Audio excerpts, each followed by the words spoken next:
Good afternoon and welcome to Solent Sports News. It's 4:30 and I'm Ella Bowler. The Solent Kestrels made history yesterday. They became the first team to win the National Basketball League 4 times in a row. The Kestrels beat Essex Rebels by an astounding 119 points to 44. Let's cross live to Solent Sports Complex and our reporter Reese Locke. So I'm here at Kestrel's home ground where they won against Essex Rebels 119 to 44 last night. They didn't know it yet, but they made history winning the NBL Division 1 for the 4th consecutive year. I'm with the Kestrel star man, Travis Charles. So firstly, Travis, congratulations on the league title. How did it feel and what were your celebrations like? Sounds really crackly. It was a great feeling to win the league title. I'm very thankful for, glory to God, because for me personally, it was a long year, but as a team, with our coaching staff and what we do as a program, individual workouts, team workouts, scouting, and all the individual and team prep that we have, we expected nothing less. And obviously the celebrations were belated because you had to wait for the other result. But how does it feel to sort of mark this historical win? It felt really good. The reason why is because, just like I said before, we put in a lot of work, and we come in every night in terms of as a team when we're on the court.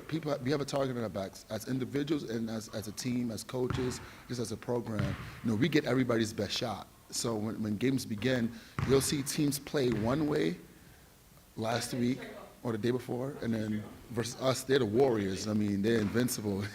So it's one of the hardest things to combat on a night in, night out basis, knowing that you have to keep an individual and a team standard, and knowing that you have to perform. So it feels well deserved. And obviously you guys made history, first team to win 4 league titles in a row since 1932. How does it feel to be a history maker? First, I didn't even know we had basketball back then, here, but or our league at least, but it feels really good. I mean, you're talking about, like I said, with the target on your back, it becomes harder and harder each game, each year, each practice. We try to take things step by step, but it feels well deserved coming from a place of just hard work and just putting the grind into the game. And I guess, obviously, you've dominated this league for a few years now. Is there some frustration that you're unable to move up a league? I don't think there's any frustration, because you try to control what you can control. They say that just in life, right?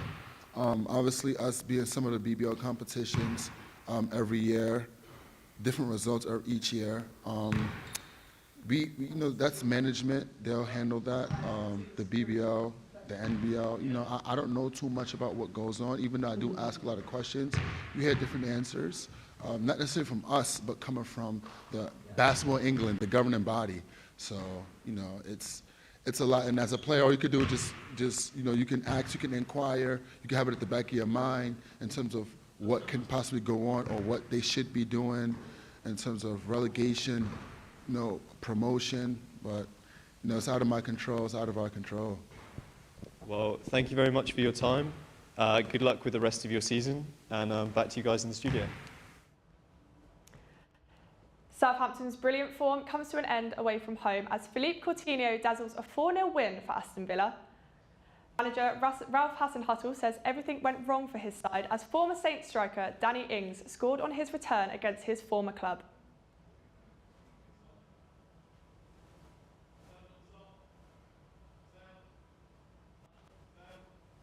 Today, not really to stop for us. Concede still 2 stupid goals. It's not enough in the Premier League, and this is the reason why. The overall performance was simply not good enough today from us. The Saints women have qualified for the National League Cup final for the first time with a 2-0 victory over Crawley Wasps at Snow Stadium. Marianne Spacey Kale side looked set to face Huddersfield Town, who are 5th in the Northern Division, for the trophy. Tonight, Tottenham and Everton are in action at opposite ends of the table. Spurs' inconsistency has slowly pushed for their top 4, but they do have Lucas Moura back in the squad. The Toffees have lost both of their away matches under Frank Lampard. The former Chelsea player says he isn't worried about the reception he might get from the home fans. Speaking to Ashley Cole this morning, and he expects maybe worse than me. So it's all good fun. I always enjoyed battles with Tottenham as a Chelsea player and as a West Ham player before that. But it's just that I have to now really focus on the job in hand, and any of that sort of stuff comes as part of the job. Yesterday, City demolished United in the Manchester derby. 2 goals each for Kevin De Bruyne and Riyad Mahrez inflicted a 4-1 defeat on the Red Devils. City manager Pep Guardiola said he is his club's biggest critic, but impressed with the way they played. Everything is complicated, the opponents are so good, and today we display, especially in the second half, but sometimes consequences for the first half, like we let them run a lot in the first half. We make an excellent performance. I'm the biggest critic to my team, but when we play good, we play good, and today, the second half, we play really good. Meanwhile, at Hampshire FA, a new academy has emerged to encourage young footballers to be part of a course that allows them to seek potential career paths within the sport. Our reporter Gabe Broadhouse visited the academy to uncover it all. Hampshire FA's exciting new football academy. Based at Stoneham Lane, the academy is enabling boys to play the game they love day in, day out, whilst helping them achieve roles within the sport for the future. Head coach Lee Birch and assistant coach Nathan Watkins play vital roles in the academy. I think that the values and the culture are around making sure that the club, or the programme, is not just a football programme. This is an education programme as well as a football programme, and make sure that we create the next set of people that go into the game, not just players. We're going to have the next set of referees, next set of coaches, the next set of maybe football development officers. I mean, if you love football, it's a must for me, really. Like, obviously, you're training day in, day out, you're playing matches, you're travelling the country, you're with your mates. It's a must. Oh, ball's gone out. Lucas, out you go. Yep, back on the move. So I think, obviously, the connection between me and Lee is really good. He's obviously got that massive experience of doing the Women's Super League. He's managed at top clubs, men's level as well. But what I bring to the table is I've been there and done that. So I can sort of relate to the lads a little bit more, maybe if they're feeling tired, and I can give my sort of own overview of where I've been coached and bring that to the game as well. Danny Joseph also plays a major role as the head educational supervisor, helping boys to pursue their dream roles within football. If they want to, they can go to university on sort of any course they want to do there, or they can go straight into work or into an apprenticeship. So we do offer, it's not just sort of a one route, we offer many routes from finishing this course. The academy looks set to be a very successful establishment, with over 30 boys registered and participating in this year's course, with the multi-million-pound Stoneham Lane Centre being the key asset. I've been Gabe Broadhurst, Solent Sports News. A Ukrainian gymnast beats Russia at the International Gymnastics. Following the invasion on Ilya Kovtun's home soil, the Russian gymnast appeared with the letter Z on his chest, a pro-war symbol displayed in front of the International Gymnastics Federation, which has sparked an investigation to take place over the controversial behaviour. Cricket fans in Hampshire are still mourning the death of one of their greatest ever players. Today it was revealed that Shane Warne died of natural causes. The 52-year-old was confirmed to have had a heart attack while on holiday in Thailand. Amber Pereira reports. The cricket fraternity is deeply saddened following the loss of Australian great leg spinner Shane Warne. He passed away on 4th March after he suffered a heart attack in Thailand. The Australian star spent 8 years at the AGS Bowl and was also the captain of the Hampshire Cricket Club. We went to Southampton to find out reactions from some cricket fans.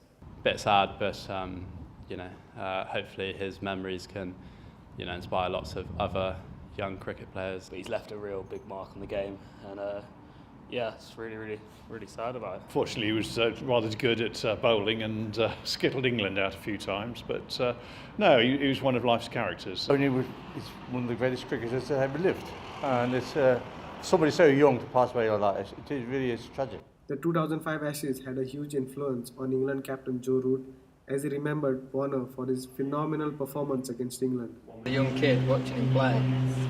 I'd been 14 when that 2005 Ashes was on, so in many ways that series was a massive influence on my career. And the way he sort of captured the nation along with the whole of that series, but his phenomenal performances. It was a pleasure to watch him bowl every day, recollected John May, Solent University lecturer and former journalist who worked for the Daily Echo. It was just a real roller coaster ride and fun watching him play day after day after day. He was just, he's the world's, I know Murray's overtaken him in terms of the number of wickets taken, but I don't think you can disguise the fact that Shane Warne was really the spin bowler who changed cricket. And it was a lot of fun just watching him play. A real privilege to have that window on the world, just watching him bowl every single day. Shane Warne has left his mark on the game of cricket, and his presence will be missed forever, but his legacy will never die. Amber Pereira for Solent News. Continuing with local news as we turn our attention to Bournemouth as the nation is taking a fancy to home runs rather than sixes. Holden Daly reports. Baseball, they say, is American as apple pie. But could the old saying change to baseball being as British as steak pie? Baseball is slowly increasing its involvement in the UK. The local baseball club, the Bournemouth Bears, have successfully shown how the game has grown in Britain by expanding their own den. I caught up with the Bears' second baseman on why he chose to pick up a baseball bat rather than a cricket bat.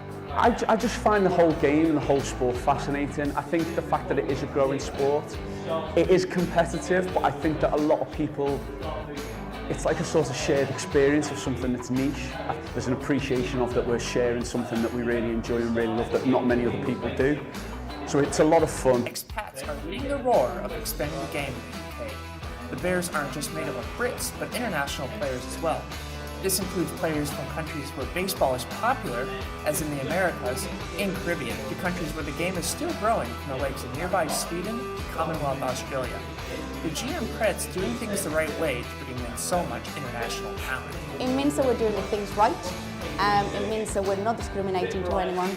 It means that we are open to all the genders, all sexualities, all the religions, or anyone can join in. So for me, is making a big open door, to anyone and letting everyone know that we're here for everyone and we're here to have fun. Not only are the Bears of an example of growing America's pastime, but how to win too. The club has existed since 2017, but they clawed their way to a national title in 2019, leading them to be promoted to the next table. But what's the winning ingredients to success? Team founder and former Houston Astros minor leaguer had the answers. The most important thing is baseball values. So the energy, we're more than a team, we're a family. We're creating a really good family here, so that's the success. The bonding that we have with the players, we work together for everything. So with the fundraisings, everything together. So that's the success of the team.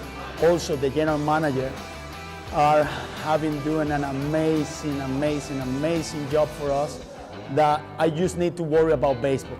To expand baseball further, the Bears are looking to bring on new recruits for the upcoming season of all walks of life to play the diamond game on British soil. Yeah, so to be honest, we just say that we're open to anyone. We are the Sunday family. We like to say that, come in here to have fun, enjoy. There is no one going to be picking on you.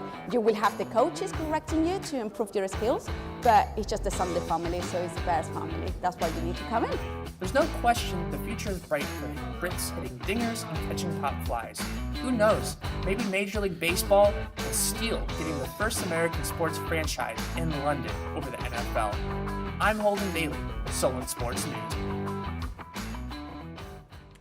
That's all from us this week. You can keep up to date on our Twitter at Solent Sports News. The Second Years will be back for you tomorrow. They have a live matchday special from 7:30. See you then. That was horrible.